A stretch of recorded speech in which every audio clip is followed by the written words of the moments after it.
At dawn on December 21, 1943, the two 1st Canadian Infantry Division, 2nd Brigade Battalions, the Loyal Edmonton Regiment, and the Seaforth Highlanders of Canada, began the advance to Ortona. Expecting only light resistance, they hoped that by evening, the city would be in their hands. The Loyal Edmontons advanced on a two-company-wide front. The D Company moved on the left side, and the B Company was on the right. Their mission was to secure both sides of the Corso Vittorio Emanuele, the town's main street, to provide the cover for the tanks of the Three Rivers Regiment. The B Company made good progress. Unopposed, they reached the buildings on the right side of the street, at the edge of the town. The D Company, under Major Jim Stone, was not so fortunate. After his reconnaissance last night, Major Stone expected an empty town. However, as soon as the company approached the first houses, they came under massive machine gun and sniper fire. Suffering heavy casualties, and unable to move forward, Stones decided to send a small group of his men, under the only remaining officer in the company, Lieutenant John Duggan, to see if there was a way to bypass the German paratroopers, hidden in slit trenches in front of the town. Duggan decided to take his group in a single-line formation, through a small ditch ending in the nearest house. Surprisingly, the ditch was unguarded. The small group managed to occupy the closest building, killing all the paratroopers hidden in front of it, from a close range. It was a gruesome overture to a close-quarters, street fighting. Soon the rest of the D Company joined them. The Three Rivers tanks also joined the battle, but they had to stop, with the advance up to Corso Vittorio Emanuele, very soon, due to a lack of infantry cover. Other tanks that advanced along paralleling streets came across impassable, large piles of rubble the Germans had created by systematically blowing up the buildings. In a small town, with about 10,000 inhabitants, nearly all the streets were narrow. The buildings on each side, mostly built of stone, were 2 or 3 stories high, usually connected, or built very close to each other. Some of them were at least 500 years old. The Germans began defensive preparations as early as December 13, turning Ortona into part of the new defensive line. The men of the 1st Parachute Division demolished the buildings in narrow side streets to create large piles of rubble, which prevented any movement. Some of the rubble piles were 4 meters high, impossible to climb over, without being completely exposed to sniper fire. The intention was to channel the attackers into pre-designated killing zones. The German plan became apparent when the Seaforth Highlanders reached the town. The Seaforth Highlanders pushed off at daybreak toward Santa Maria di Costantinopoli, the church just outside of Ortona. They moved on, following via Costantinopoli, a street that arced from the eastern part of Ortona, facing little resistance on the way. As the road advanced deeper in the town, the German resistance became stronger and stronger. When they reached the more densely built-up area, their progress came to a complete halt. Seeing what was going on, the 2nd Brigade commander, Brigadier Bert Hofmeister, realized that taking Ortona would not be so easy as he expected. He decided to commit all Seaforth Highlanders companies into the battle. The Seaforths received the order to protect the Loyal Edmonton's left flank, who were to continue the advance along the Corso Vittorio Emanuele with their 2 companies. His 3rd Battalion, Princess Patricia's Canadian Light Infantry, would remain in close reserve. Protected from the flank, the Edmontons continued the advance with the company on each side of the main street, reaching the first square, Piazza Vittoria, by night. By the end of the first day, the battle turned into uncontrolled chaos, with the lines between friend and foe hopelessly blurred. Canadians had to fight for every building. The men of both sides were so close to each other that hand grenades became the most favored weapon. As the night fell, the troops of both sides stopped the fighting, and remained where they were. Sometimes, they even shared the same house, divided by a thin wall. Any movement in the darkness was dangerous, as the guards on both sides shot at anything that moved. The Germans could be satisfied with the successes of the first day. The men of the 2nd Battalion, the 3rd Parachute Regiment, and elements of Parachute Engineer Battalion suffered relatively small casualties. The channeling tactics proved to be effective, as Canadians moved from one killing zone to another. On the other hand, the Loyal Edmonton Regiment suffered heavy losses during the street fighting. For the next day, they came up with a new approach. On the morning of December 22nd, a new plan was set in motion. According to the plan, the tanks should advance in single-file formation along the main street, firing in all directions, with infantry alongside the tanks. The goal was to cross 300 meters, from Piazza Vittoria to Piazza Municipale, avoiding house-to-house fighting in the process. The attack went forward as planned. Confused Germans put a little resistance. Everything went fine until the Canadians reached a pile of rubble, more than 7 meters high. As soon as the tanks stopped, German resistance grew stiffer. The infantry sought cover in the nearby buildings, and the battle quickly slid into the chaos of house-to-house battle, where every man fought for himself. As the Edmontons stuck on the Corso Vittorio Emanuele, in front of the giant pile of rubble, for December 23rd, Brigadier Hofmeister ordered the Seaforth Highlanders to move across the Edmontons' rear, and come up on their left flank. The mission of Seaforth Highlanders was to advance along via Cavour, and outflank German defence at Piazza Municipale. Meanwhile, commander of the 1st Canadian Infantry Division, General Christopher Vokes, already nicknamed the Butcher by his troops, came up with a new plan. With the other 2 brigades, he intended to launch the attack west of Ortona, to cut the roads leading to the town and encircle the defenders, turning Ortona into a miniature Stalingrad.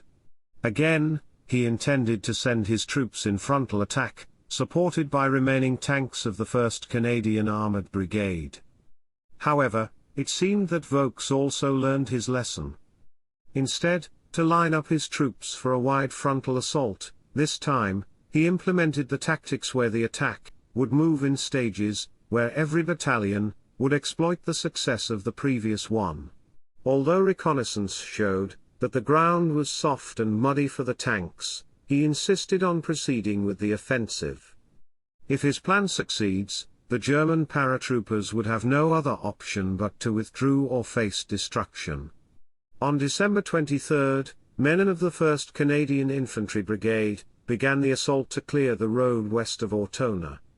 At the same time, the Seaforth Highlanders began a slow advance through the narrow streets of the western part of Ortona. What Vokes did not know was that on the evening of December 22, the 90th Panzer Grenadier Division had been withdrawn from the Ortona area. Now the Canadians were facing the fresh battalions of the German 1st Parachute Division. On the paper, the Canadian forces appeared stronger, or at least the same as the Germans. However, Canadian battalions engaged in the fighting were already weary, and under strength from casualties suffered in more than 2 weeks of continuous battle. Even in the streets of Ortona, where the 2 Canadian battalions engaged only 1 German battalion, the 2 forces were actually evenly matched. Also, the 1st Parachute Division had a completely different approach to defense than the 90th Panzer Grenadier Division. The Panzer Grenadiers conducted a series of near-suicidal counterattacks every time they lost a part of the defensive line, while the paratroopers' approach was exactly the opposite, since they were reluctant to costly counterattacks. Instead, the paratroopers would establish formidable defensive positions in depth, and hold them for as long as possible. The paratroopers, mainly the veterans, who had served on the Russian front, Crete or Sicily, and the fresh recruits, were trained to act independently, and face enemy units in small parties behind the lines.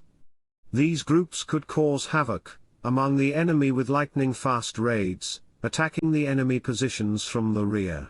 This ability was very successful in the street-fighting environment, where the front line was not clear. As the Seaforth Highlanders reached the narrow streets of the western part of the town, they were engaged by the small groups of paratroopers from all directions. Snipers and well-hidden machine guns prevented almost any movement on the streets. Rubble piles and mines stopped tanks from advancing. Booby traps were everywhere. While the Seaforths advanced on the left flank, the Edmontons pushed through Piazza Municipali, and started a slow advance up to Corso Umberto 1st Street. During the night, they brought a few 6-pounder anti-tank guns into the town. The gunners soon discovered that armor-piercing shells of the 6-pounders could easily penetrate the walls of the old stone buildings. After a few armor-piercing, they would switch to high-explosive shells, destroying entire floors, exterior walls, or a complete structure. Soon, they began to systematically destroy the buildings, leaving the Germans without precious cover. It was not the only invention of the day. After 2 days of urban fighting, the Canadians began to learn quickly. Seeing how dangerous was outside, Captain Bill Longhurst, the officer of the Loyal Edmonton Battalion, asked the engineers to demolish a wall between 2 connected buildings. After the detonation, his men rushed into the neighboring building, completely surprising the Germans inside. The word of the effectiveness of the new method spread like lightning through the 2 Canadian battalions. The Canadians, maybe not be the first who invented this method, but for sure, they were the ones who gave it the name, a mouse holing. Penetrating wall after a wall, Longhurst men managed to clear the entire block quickly, forcing the Germans to abandon their positions. However, it took the Canadians some time to master a new technique. Sometimes, the detonation would fail to penetrate the wall, and sometimes, the whole building would collapse. With the mouse holing, the battle moved from the streets into the interior. Fighting raged for every floor, room and staircase, no less fierce than before. Days of urban combat led to exhaustion and heavy casualties on both sides.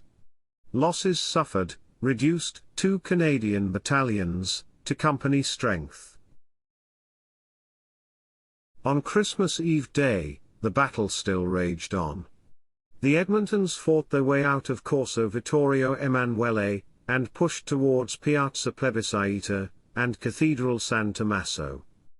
In the western part of town, the Seaforths were concentrating on capturing Piazza San Francesco. The square was under constant fire from the German position, located on the bell tower of San Francesco Church. Between them was a schoolhouse, and it seemed to be empty.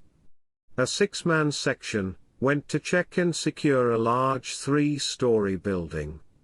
Surprisingly, the building was unoccupied. Shortly after, an enormous explosion shook the square. In a second, the schoolhouse had become a pile of rubble and brick. Only 1 man survived. The fighting for Piazza San Francesco raged for hours, until 1 tank managed to reach the square.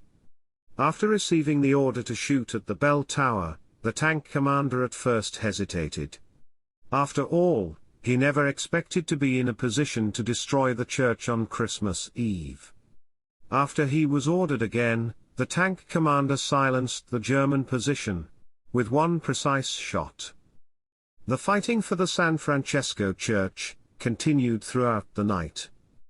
Elsewhere in Ortona, soldiers of both sides find the cover for the night. Movement during the dark was dangerous, as the trigger-happy snipers and guards had trouble distinguishing friend from foe. There was not much joy on Christmas Eve, 1943, as the man knew too well what awaits them on Christmas. Christmas Day brought a decrease in the intensity of the fighting. Men of the Loyal Edmonton Regiment tried to push forward, but their advance stalled, because of the simple reason, the battalion had too few men left that fight. The Seaforths used the silence to organize the Christmas dinner for the men in battalion headquarters at Santa Maria di Costantinopoli. In sections, they moved to headquarters, and after they finished the meal, they went back to positions in town. By December 26, both sides were tired of the battle, which they considered to be pointless. In the morning, General Vaux visited the 2nd Brigade headquarters, and asked Brigadier Hofmeister if he wished to withdraw his troops from Ortona. Hofmeister turned down the offer. The Germans also considered to withdraw from the town. However, the battle caught the attention of Adolf Hitler, who issued an order that Ortona should be kept under all circumstances. Canadians and Germans received limited reinforcements during the battle, mainly fresh recruits. It was not sufficient to compensate for the losses suffered. On December 26, both Canadian battalions had barely more than 300 men, and a dozen tanks of the Three Rivers Regiment. The Germans had equivalent strength. During the day, the fighting was fierce, but the progress was minimal. The next day, the battle culminated. An Edmonton's section of 24 men took a position in a large building near the Cathedral San Tommaso. Unknown to the men inside, the building was a massive booby trap. Observing from a distance, paratroopers activated charges as soon as they saw the Canadians inside.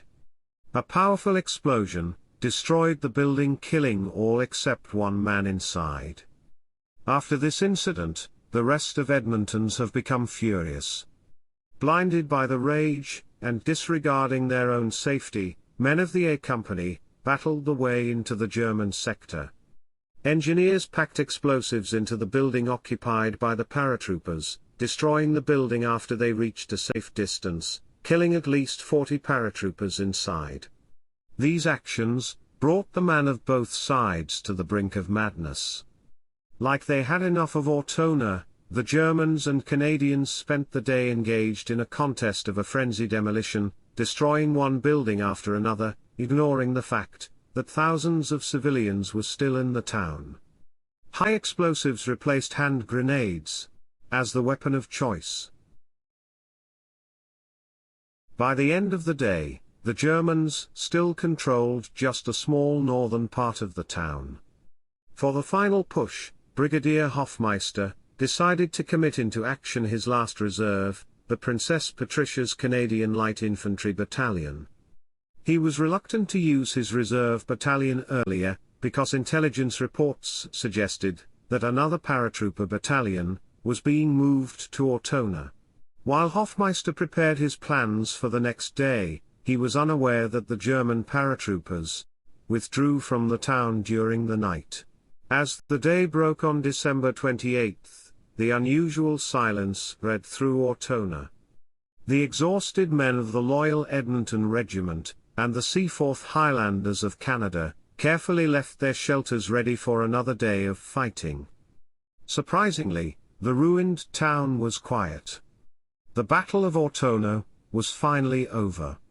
During what has become known as the Bloody December, the 1st Canadian Infantry Division had overall losses of 2,339 men killed, wounded, or missing, and another 1,617 listed as either sick or suffering from the shell shock trauma.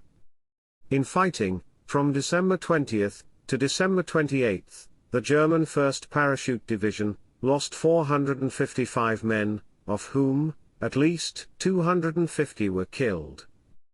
Major Jim Stone said after the battle, "Ortona was a frightfully fought battle. It should never have been fought."